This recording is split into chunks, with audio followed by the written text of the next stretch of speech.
Good day, ako si Sir Dave Escala at ito yung ating unang lesson under ng Chapter 3 which is the Universal Values. Pero ang topic natin ngayon, Lesson 1, Basic Universal Values. Okay. Human beings are endowed with spiritual capacities.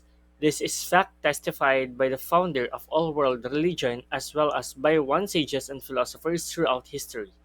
An understanding of these positive virtues and values gives individuals and societies the moral accountability that is the basis of human integrity.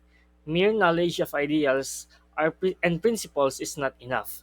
There is always the need to translate the ideals into action.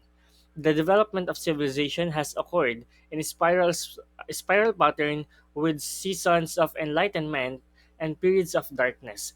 But with constant advancement, confidence is the in the advent of human maturity and global community provides the foundation for world peace. Okay.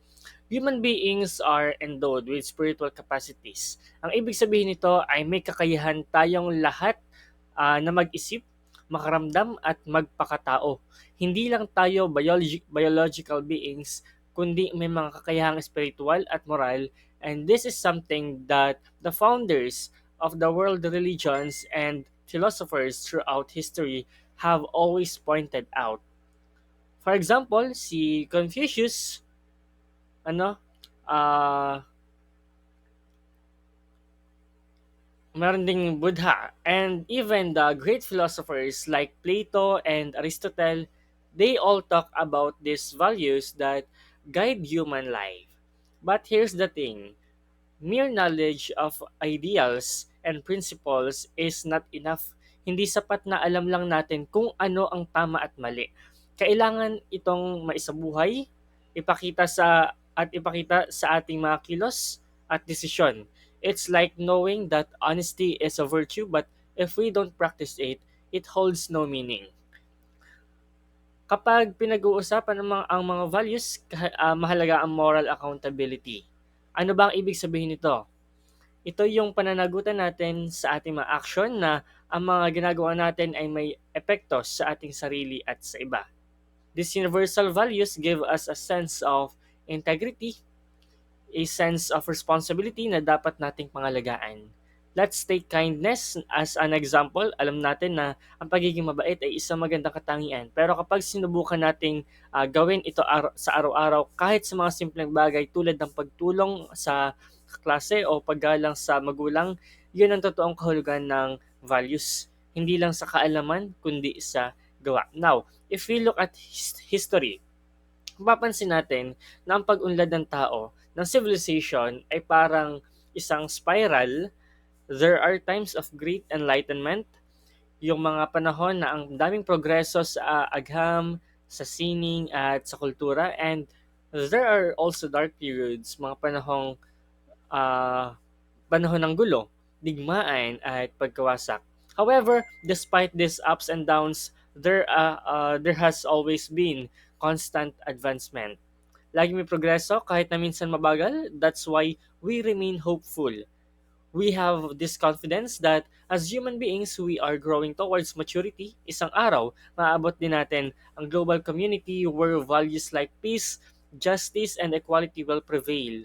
Ano ang susi dito ay yung ating mga values as we continue to grow as individual and as a society, nagkakaroon tayo ng mas malalim na pagkaunawa sa mga halaga na nagdudulot ng pagkakaisa, hindi lamang sa mga grupo o bansa kundi sa buong mundo, and this is what gives us the foundation for world peace. Example, dito sa United Nations, example nito yung ang United Nations alam natin ang United Nations ay isang organisasyon na binuo pagkatapos ng World War II para isulong yung kapayapaan at pagkakaintindihan sa buong mundo. The foundation of their work is rooted in universal uh, universal values like human rights, equality, and cooperation. What is universal values? So, dito, hinati-hati ko na kung ano yung mismo nakasulat sa libro at i-convert ko as a bullet type para mas madaling maunawaan.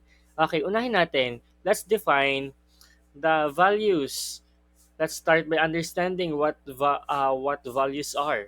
A value is a quality or trait that influences how we perceive things, events, or situations. Ibig sabihin, ang mga values ay mga katangian o ugali na ginagamit natin para husgahan ang isang bagay o sitwasyon. Kung ito ba ay mabuti o masama, tama o mali. Values encompass many moral characteristics such as piety o pagiging makajos, responsibility or pananagutan, secularism o di pagkiling sa relihiyon, at respect or paggalang.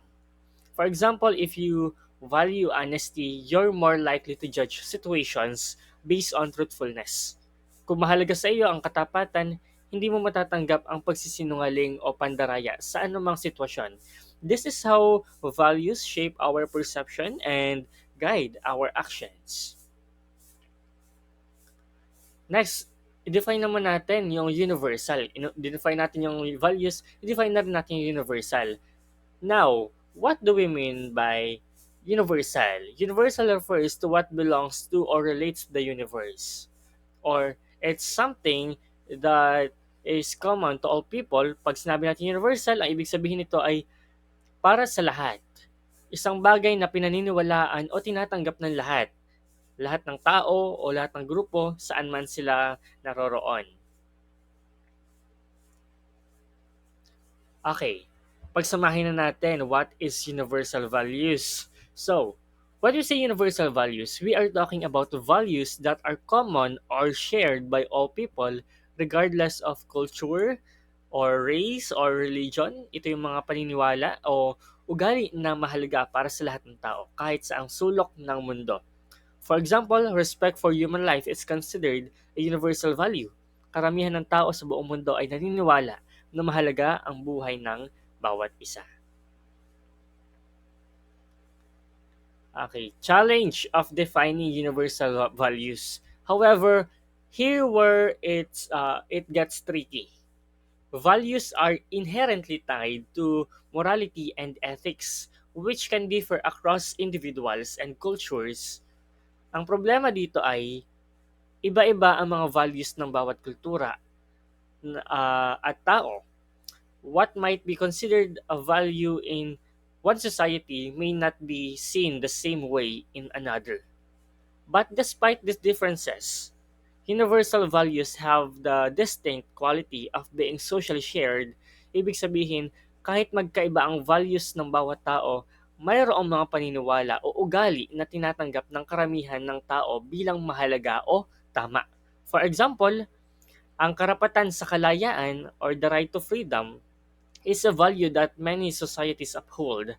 Kahit magkakaiba ang uri ng gobyerno o kultura, most societies agree that every individual deserves some level of freedom.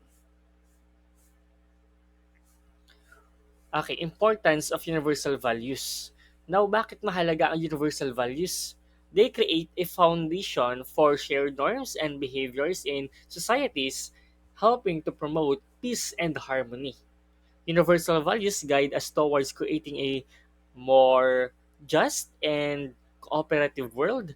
Kapag ang bawat tao ay sumusunod sa mga pangkalahatang values tulad ng honesty or katapatan at compassion o pagpapakatao, mas nagiging maayos ang takbo ng lipunan. While personal values may differ, universal values are considered fundamental for collective well-being.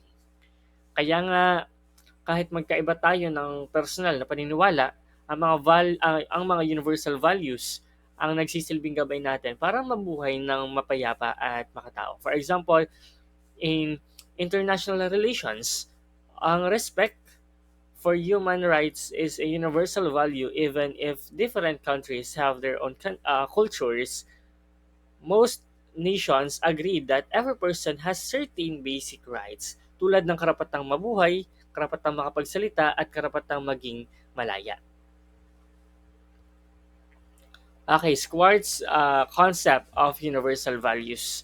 Ito, mahaba ito po sa libro pero binulat types ko na rin para mas maging madaling maunawaan. Ano? Okay. At this point, let's talk about Squart's concept of universal values. Isa ito sa mga pinaka-importanting bahagi ng ethics. Dahil sinasabi nito na kahit na iba-iba tayo ng kultura o background, may mga values o pagpapahalaga na pinahahalagahan nating lahat bilang tao saan man tayo galing. Okay. Sabi ni Skewarts at ng kanyang mga kasamahan, okay, conduct empirical research. Okay. Nag-conduct sila ng malawak na research para tukuyin kung ano ang mga universal values na ito. Ngayon, ano ba yung universal values? Sabi, uh, values are defined as conceptions of desirable that influence the way people select action and evaluate events. Okay, ibig sabihin nito, conceptions of the desirable. Ibig sabihin, ito yung mga bagay na inaasahan nating magdudulot ng mabuti o maganda. They influence the way people choose actions and how they evaluate events. For example, ang pagpapahalaga sa kapayapaan ay nakakaapekto sa kung paano ka makikitungo sa ibang tao at kung paano mo titingnan ang mga nangyayari sa paligid mo, no? Now, here's what makes research different or unique. Skewarts and his team conducted surveys on over 25,000 people across 44 countries. Imagine that, more than 25,000 people representing different cultures from all over the world. So hindi ito isang pangkaraniwang survey, malawak ang sakop nito, no? Ang resulta ng pag-aaral nila ay ang pagkakakilanlan ng 56 specific universal values, no? Ibig sabihin, kahit gaano pa tayo ka-diverse sa kultura, may mga values tayo na parang nakaprogram sa ating pagiging tao, no? Skewarts was able to group these 56 specific values into 10 broad categories or types of universal values. To make this concept easier to understand, let me give you an example. One of these 10 universal values is benevolence o pagkatao. It means the concern for the welfare of others, especially those close to us like family or friends. Kahit anong bansa, kahit anong kultura, pinapahalagahan natin ang kapakanan ng mga mahal natin sa buhay. Sa Pilipinas, malalim, um,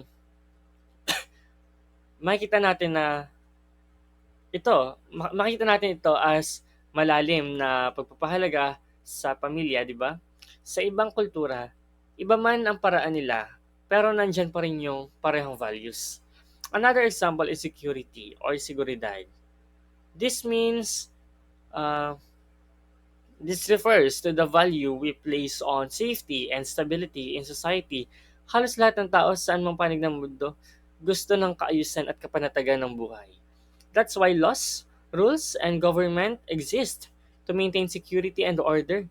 So, what Skeward showed through his research is that while we may express these values differently depending on our culture, the core values themselves are present in all of us. Kahit na ang priorities o interpretation natin ng mga values na ito ay nag-iiba-iba, they still serve as a common ground that unites humanity. No? Next. Mhm. Okay, below are each of the values types with the specific related values alongside. Okay, first we have the values type of power. Power refers to the social status and prestige one may seek. It encompasses the desire for control or dominance over people and resources. Sa madaling salita, ang ilang tao ay nagtataguyod ng kapangyarihan upang makamit ang mas mataas na posisyon sa lipunan o magkaroon ng impluensya sa iba.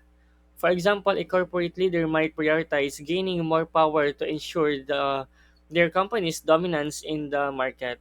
However, it's essential to consider uh, the ethical implications of pursuing power. It is justified, it leads to the exploitation of others. No? Next, we have achievement. This values type focuses on personal success through demonstrating competence according to social standards. Achievement drives individuals to set goals and reach them, often ensuring success through societal benchmark. Halimbawa, ang isang estudyante na nagtatrabaho ng husto upang makamit ng mataas na grado ay nagiging simbolo ng tagumpay sa kanilang community. While striving for achievement is admirable, it's important to reflect on how we define success. Are we competing fairly, or are we willing to compromise our ethics for the sake of accomplishments? Now, let's talk about hedonism. Hedonism is about seeking pleasure or sensuous gratification for oneself. This value, this value type emphasizes the pursuit of enjoyment and satisfaction in life. Halimbawa, ang isang tao na naglalaan ng oras para sa sariling kasiyahan, gaya ng pagpunta sa mga party o pagkain ng paborito nilang pagkain, ay maaaring ituring na umaayon sa hedonistic values. However, we must ask ourselves, no, is the pursuit of pleasure always ethical when it does become selfish or harmful to others? Moving on, we have stimulation. Stimulation involves seeking excitement, novelty, and challenge in life. This value, uh, this value type encourages individuals to embrace new experiences and adventures. Halimbawa, ang isang tao na mahilig maglakbay at subukan ang mga bagong bagay tulad ng extreme sports ay kumakatawan sa uri ng pagpapahalagang ito. While seeking stimulation can lead to personal growth, it's crucial to evaluate the risk involved. Are we putting ourselves or others in danger for the sake of thrill? Finally, let's discuss self direction. Self direction is about independent throughout and action, independent thought and action, like choosing, creating, um, and exploring. Ang pagpapahalagang ito ay isang or nagbibigay diin sa kahalagahan ng pagiging malaya sa mga desisyon at ang kakayahang mag-isip para sa sarili. For instance, an artist who pursues their vision without conforming to societal norms exemplifies self-direction. However, we should consider the ethical responsibilities that come with our freedom. Are we respecting others? Are we respecting others' rights and perspectives while exploring differences or independence? Next, we also have universalism. This value emphasizes understanding, appreciation, tolerance, and protection for the welfare of all people and for nature. Ibig sabihin nito, ang universalism ay nagtuturo sa atin na pahalagahan ang kapakanan ng lahat, hindi lamang ng taong malapit sa atin, kundi pati na rin ng mga tao sa ibang bahagi ng mundo at ng kalikasan. For example, when we advocate for environmental protection, we are practicing universalism. We recognize that the health of our planet affects all living beings, and therefore we take actions to safeguard it. Next is benevolence. This value focuses on the preservation and enhancement of the welfare of people with whom one is in frequent personal contact. Dito, ang layunin natin ay makatulong at magbigay ng kabutihan sa mga tao sa paligid o sa ating paligid, sa mga kaibigan, pamilya, at community. For instance, consider a scenario where a colleague is going through a difficult time. Benevolence encourages us to offer support, whether through emotional assistance or practical help, thereby enhancing their welfare. The third value is The next value, third, the next value is tradition. This value involves respect, commitment, and acceptance of the customs and ideas that traditional culture um, or religion provide. Ang mahalaga, ang tradisyon ay mahalaga sapagkat nagbibigay ito ng pagkakakilanlan at halaga sa ating mga pamayanan. For example, during cultural festivals, we honor our ancestors and their practices, which fosters a sense of belonging and continuity within the community. Then, we have conformity. This value is about restraining actions, inclinations, and impulses that are likely to upset or harm others and violate social expectations or norms. Ang conformity ay nagbibigay diin sa pagpapahalaga sa kapayapaan at pagkakaisa sa ating lipunan. For instance, if we see someone engaging in harmful behavior, conformity encourages us to speak up or intervene, not only for the well being of others, but to uphold societal norms. Lastly, we have security. This value relates to the safety, harmony, and stability of society, relationships, and the self. Ang seguridad ay hindi lamang tungkol sa physical na kaligtasan kundi pati na rin sa emosyonal at social na kapayapaan. For example, in a community where people feel safe and secure, individuals are more likely to build trusting relationships and work together for mutual benefits.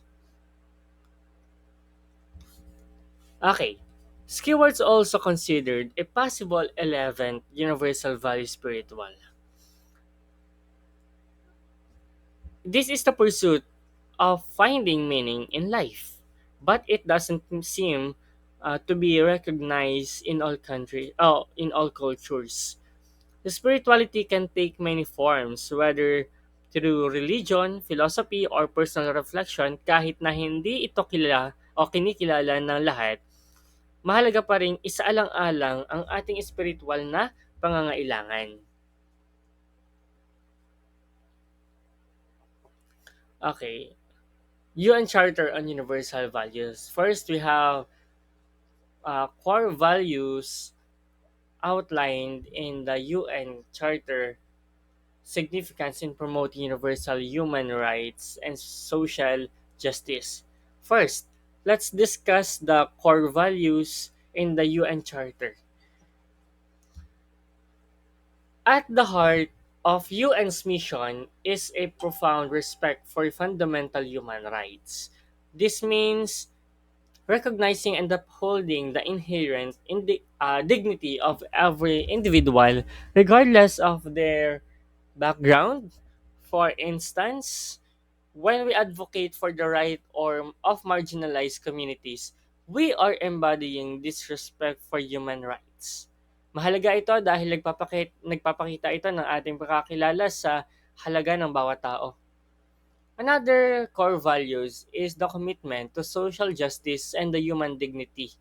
This commitment drives us to work towards a society where everyone has equal access to opportunities and resources. Halimbawa, ang pagbibigay ng edukasyon sa lahat ng tao, lalo na sa mga hindi pinalad, ay isang hakbang patungo sa social justice.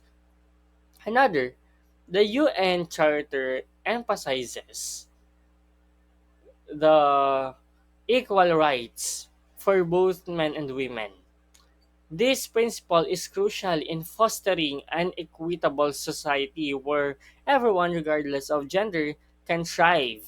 Isipin natin ang mga hakbang na ginawa upang itaguyod ang gender equality tulad ng mga batas laban sa diskriminasyon sa trabaho, no? Now let's talk about the expectations set for suppliers of goods and services to the UN. It is essential that these suppliers adhere to the core values of the UN. Ibig sabihin, kinakailangan nating ipakita ang kailangan nilang ipakita ang kanilang pangako sa respeto sa tao at social justice. This expectation ensures that the UN only partners with those who align with its fundamental principles, reinforcing the organization's commitment to ethical practices in all aspects of its operations. Kofi Annan, the former Secretary General of the UN, emphasized the importance of globalization in this context. He stressed that in our interconnected world, we must focus on progress, equal rights, and human dignity. Globalization presents both challenges, and it is our ethical responsibility to ensure that this progress benefits everyone, not just a select few. Halimbawa, ang pag-unlad ng teknolohiya ay at kalakalan ay dapat magsilbing daan para sa mas magandang buhay ng lahat, hindi lamang ng iilang tao. Next, we have the fundamental values that all states reaffirmed. These include freedom, equality, solidarity, tolerance, respect for uh, nature, and shared responsibility. These values are not just lofty ideals or lofty ideals. They are essential for fostering a harmonious and just global community. Sa madaling salita, ang mga halagang ito ay nakatakda ng batayan para sa ating pakikitungo sa isa't isa bilang mga bansa at bilang mga tao. For example, when countries come together to address climate change, they are practicing solidarity. The respect for nature. This shows that nations recognize their interconnectedness and the need to work together for the greater good. Kapag tayo ay nagkakaisa upang protektahan ang kalikasan, ito ay isang magandang halimbawa ng mga halagang ito sa action. Next, the Millennium Declaration set practical um, set practical goals known as the Millennium Development Goals or MDGs. These goals aim to tackle pressing issues such as poverty, education, basic healthcare, and access to clean water for all. Mahalaga ang mga layuning ito dahil nagbibigay sila ng konkretong hakbang upang mapabuti ang kalagayan ng mga tao sa buong mundo. For instance, one of the MDGs was to reduce extreme poverty by half.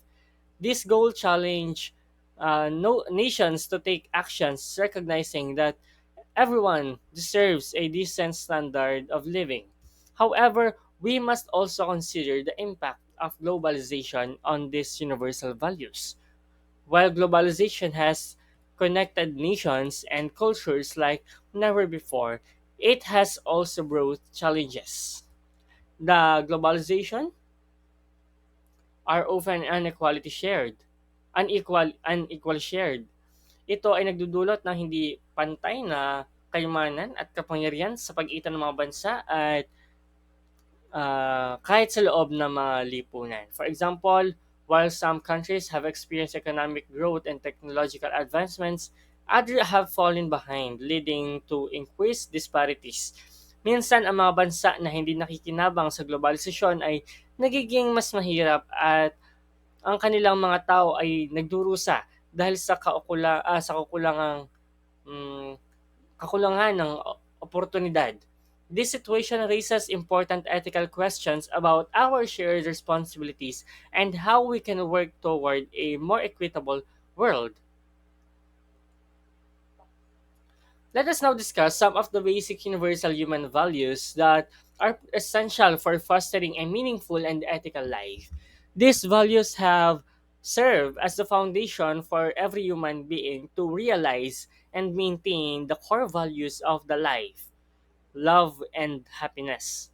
First on our list is happiness. Happiness is a fundamental value that drives our actions and decisions. It is not just a fleeting emotion but a state of being that we all strive for. Sa ating buhay, lahat tayo ay nagnanais na makamit ang kaligayahan at ito ang nagiging batayan ng ating desisyon. For example, pursuing a career that aligns with our passions often leads to greater happiness. No? Next, we have peace. Peace is vital for personal and societal well-being. It involves harmony within ourselves and with others. Kapag tayo ay nasa estado ng kapayapaan, nagiging mas produktibo tayo at mas may kakayahang makipag-ugnayan sa iba. Imagine a community where people resolve conflicts peacefully. This leads to a more supportive and constructive environment. Ay, hindi pa pala tapos doon. Okay, next is love. Love is another essential value. Love transcends boundaries and connected us to others. It promotes compassion, empathy, and understanding.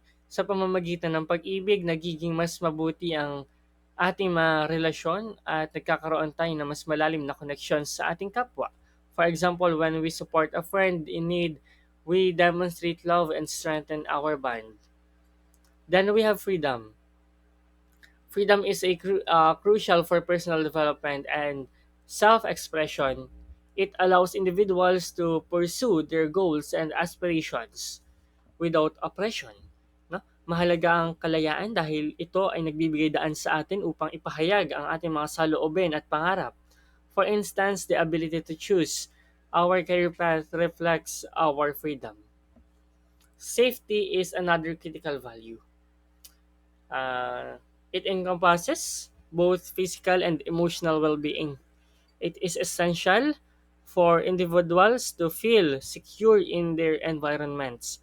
Kapag tayo ay ligtas, nagiging mas magaan ang ating kalooban at mas nakatuon tayo sa mga positibong bagay. A simple example is ensuring a safe home for our families which fosters stability and comfort.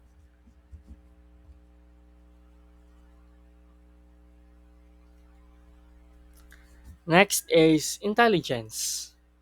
Intelligence is also a valuable aspect of human life. It represents our ability to learn, adapt, and make informed decisions. At sa pamamagitan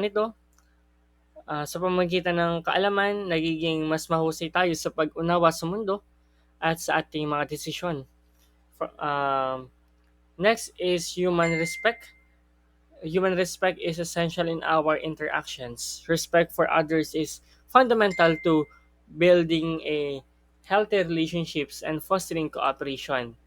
Kapag nirerespeto natin ang isa't isa, nagiging mas maayos ang ating komunikasyon at pagkakaintindihan. Think about how showing respect in a classroom creates a positive learning environment. Equality is also a key value. Okay. It emphasizes that all individuals should be treated fairly, regardless of their background or identity. Mahalaga ang pagkakapantay-pantay upang matiyak na lahat ay may pagkakataon at boses sa lipunan. For example, advocating for um, equal rights in the workplace help create a more inclusive society. Okay, justice is another vital value. Justice ensures that individuals are held accountable for their actions and that everyone receives fair treatment. Sa katarungan, nagiging mas maayos ang ating lipunan at nagkakaroon tayo ng tiwala sa ating mga institusyon. For instance, a fair legal system upholds justice and protects citizens. Next, we have nature. Our connection to nature reflects the importance of preserving the environment for future generations. Ang pag-aalaga sa kalikasan ay hindi lamang para sa atin, kundi para sa mga susunod na henerasyon. Simple act like recycling, reducing waste, contribute to healthier planet. Lastly, we have health. Health is a vital aspect for our lives that influences our overall well-being. Kapag tayo malusog, nagiging mas masigla tayo at handang harapin ang mga hamon ng buhay. No? The human dignity. Okay, ito, convert ko na rin siya sa bullet type kasi sobrang haba niya kung iisa-isahin pa natin. At pinili ko lamang yung pinakamahalagang mga detalye. Okay, let's begin in understanding what dignity means. The term dignity comes from the Latin word dignitas, which translates to worthiness. Mahalaga ang konseptong ito dahil ito ang nagsasaad na bawat tao ay may karapatang igalang at pahalagahan. It's important to recognize that every person is worthy of honor and respect for who they are, not just for what they can do. Human dignity is inalienable. This means it cannot be earned or taken away from us. Ibig sabihin, hindi natin kailangang ipagpilitan yung ating dignity, yung ating dignidad. Ito ay nakatakdang ibigay sa atin. It is a gift from God, and safeguarding it is fundamental to all good things in life. We must protect and promote the dignity and of every individual. As it is essential for fostering a just and peaceful society, the Universal Declaration of Human Rights highlights dignity as the foundation of freedom, justice, and peace. This document reminds us that dignity means being valued and respected for one's own sake, regardless of our achievements or social status. Dahil dito napakahalaga na itaguyod natin ang dignidad ng bawat isa. Lalo na sa mga pagkakataong sila ay naaabuso o hindi pinapahalagahan. Okay, human dignity originates from God because um, humans are made in His image and likeness. Sa simpleng pagsasabi, di tayo ay nilikha ng Diyos at ang ating buhay ay sacred or sagrado. We reflect God more clearly than any other being, no? Which highlights our unique positions in creation. Dignity is not based on human qualities, laws, or achievement. It is an intrinsic part of every person. Kahit ano pang estado ng buhay ang mayroon tayo, ang ating dignidad ay mananatili. This intrinsic value is what makes us unique as human beings. We have capacity to know and love God unlike other creatures. No? Finally, it is essential to understand that the belief in human dignity is the foundation of morality. Ang pagkilala sa dignidad ng bawat tao ay pagiging batayan ng ating mga desisyon at aksyon. When we acknowledge the inherent worth of every individual, we can act ethically and justly. So hanggang dito lang at dito nagtatapos ang ating topic. Salamat sa inyong pakikinig. Uh, Natapos na natin yung ating lesson 1, the basic universal values. Okay. Thank you.